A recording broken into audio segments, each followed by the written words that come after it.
What is up guys, this is Wim and today I will show you how to master a melodic techno track, and of course you will get the mastering rack as a free download in the description. So let's jump right into it. So before we start mastering our track, we want to make sure that the mixing job is perfectly done and of course that we export the track in the right way. So I highly encourage you to not use this mastering track on your session on the master here, because if you're gonna throw it on the master track before your mixing job is actually done, you will definitely make wrong decisions in the mixing process. For example, you don't hear that the clap is way too loud or that the kick and bass is not really bouncing right. So my track is actually not perfectly done here, but the mixing job is already quite good. So this will be our example for today. So the goal for a perfect mixdown in terms of audio level is always to hit the -6 dB as a maximum peak range. So the way I do it is choose pretty much the loudest part in the track. It could be over here, for example, and then I just play it and always aim for the -6 dB over here.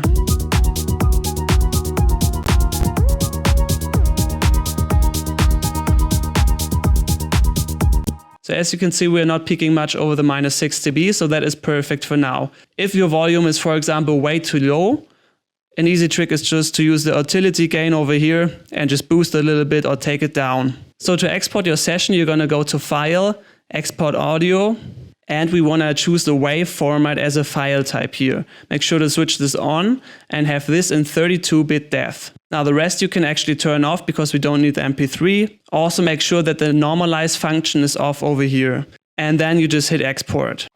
So right here I just started up a completely new session and just have 2 audio tracks over here. One is for a reference track, you don't need to use that, but I will explain it later. So this one is just the session we already exported. So if you level out your track at -6 dB, it should look something like this. Then we want to go to our racks and choose the Vim mastering rack over here. So of course you could also put this on the mastering channel over here, but I will explain you later why we want to have it at the single track for this session. So I designed this mastering rack with the intention that you don't need to do that much tweaking. As you can see, we only have 4 controls over here, and I'm gonna show you what they do right now. First of all, it's important to choose again the loudest part of your track over here. Then you hit Command L or strong L on the PC, and that way you can see this loudest part is already looped. Also very important, when you throw in your track, definitely turn up this warp mode because it will destroy your track. So the most important first is again to tweak the gain. If you haven't done it correctly in the last session, you can check it again over here. And the way I do it, I put this compressor first here to just do a little bit of the compression and just take away a little bit of the peaks. Our goal is here to only reduce -1, maybe -2 dB. And the way you tweak this is using the gain knob over here. So let's play our track.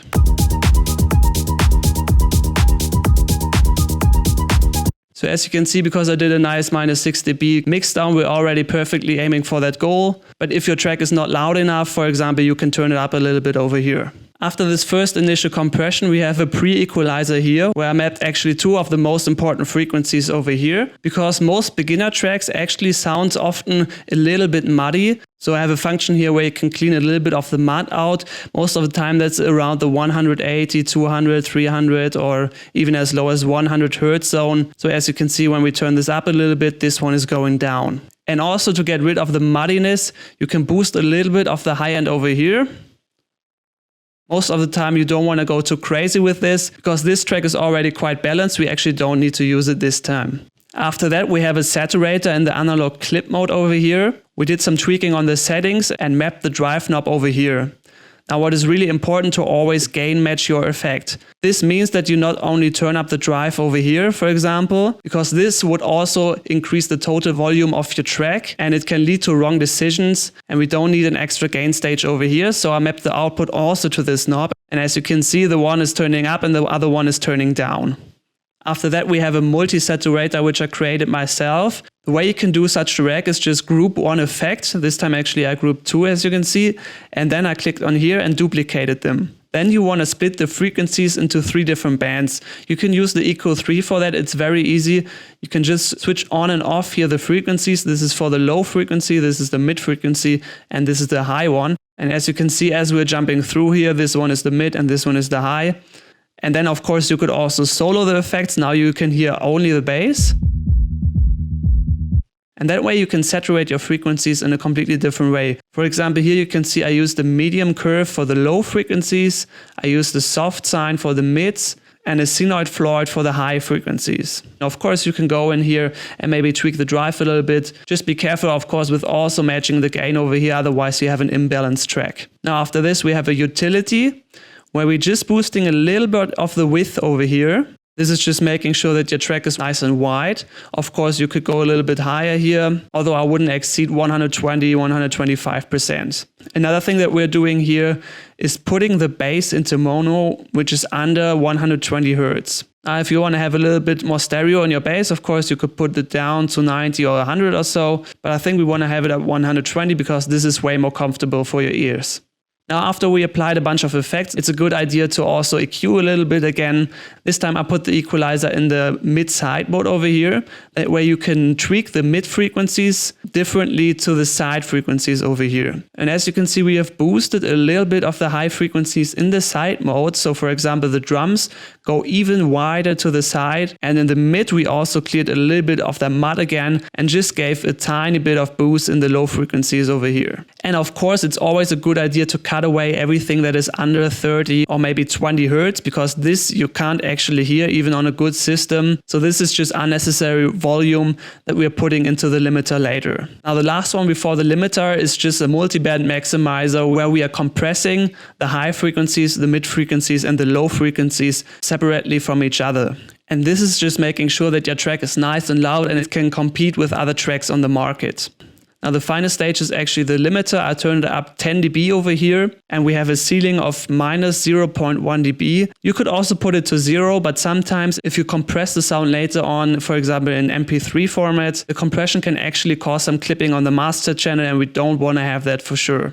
Now let's have a look how you're actually going to use this rack on one of your tracks. So the way I would use this is first of all, find a nice reference track which has actually a similar vibe to your track and put it into a new audio chain. And there you can see that this is actually the reason why we put this mastering rack on the single track, because we don't want to affect the reference track because this one is of course mastered already. Now another trick you could use is just copy this meter effect which we have at the beginning here, where you can actually see the frequency range of your track. Now you just copy that and just paste it on the mastering track. Now the way you can use this now is, for example, turn on your reference track over here in solo mode and just check how the frequency range is looking on your reference track. And of course then compare it to your own track.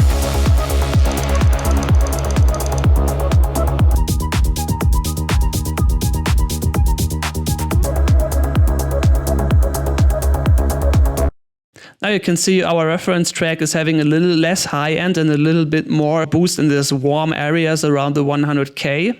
So if this is the case, of course, you could go into here, you could go into your equalizer and do the changes accordingly. But of course, every track is different, so we don't need to make exactly the same decisions that our reference track is doing. Just trust your ears, guys. And this is just a general reference point. This meter effect is actually not that great. I will show you two plugins which are for free and which you can use on your mastering chain. Now, first we have this effect here, which is called Span. I will leave the download link in the description, which is actually the same effect that we have here. It's just way nicer to see and you can do your own settings.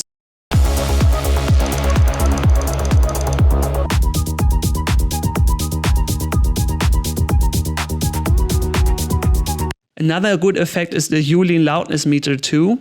It is also for free and of course the link is in the description. This one is just an effect where you can meter the loudness of your track. There are a couple different standards which are useful to use, but I will show you this at the end because we only want to have a look at this when we are absolutely done with our tweakings. So let's actually master this track.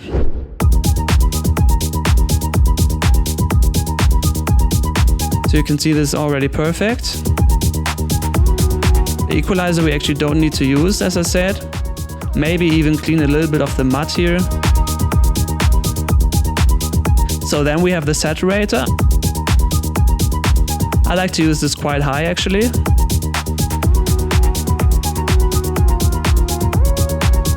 So around here it's already getting quite distorted. Most of the time you can use it around 100 and that's the sweet spot.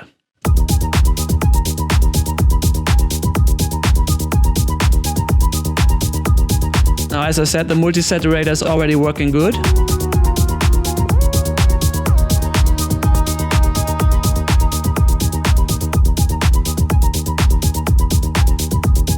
Width also works perfect for me.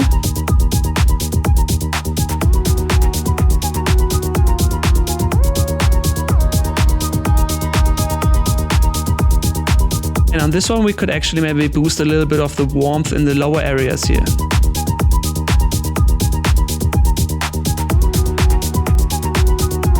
Maybe not too much.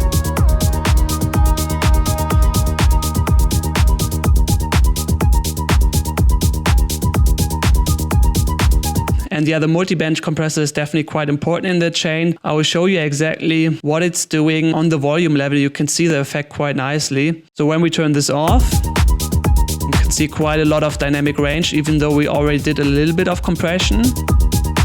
And now let's turn it on. Now this is way more compressed, as you can see. So last thing, we're going to throw on this limiter and we're going to check if the input gain is set right. We don't want to have too much peak reduction over here, maybe -1, -2 dB, and that's already enough. So you can see that's perfect here. Now you can see your track is already quite loud and there's not a lot of headroom left. Let's compare this to our reference track by using the Uline loudness meter. First, let's play our reference track. This is actually a track by me, which is called Atma. But yeah, of course, I'm using that track for not getting any copyright strikes from other artists.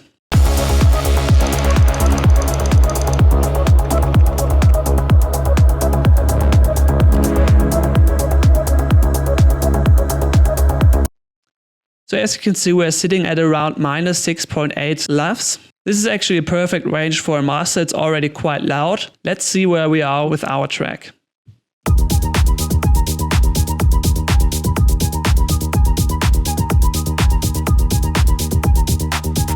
So you can see we're losing quite a couple of dBs here.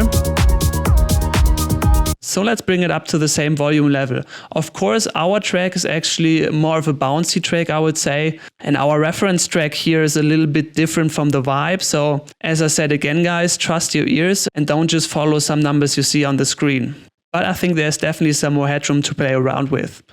So first, let's boost the gain over here. This will of course go into the compressor first and just compress the signal a little bit harder over here. And of course, we could also turn this limiter up a little bit more to reach some more loudness.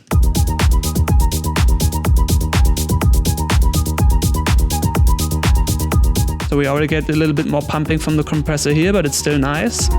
Let's go to 11 dB here.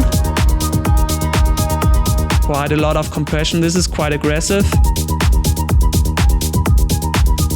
Now, I wouldn't go any harder than this, but you can see we already got a little bit more loudness, which is nice to have. And yeah, guys, this is actually already everything you need to do to get your track to a professional level. I hope you enjoyed today's video, and if so, please leave a like and a comment. And of course, I see you in the next one.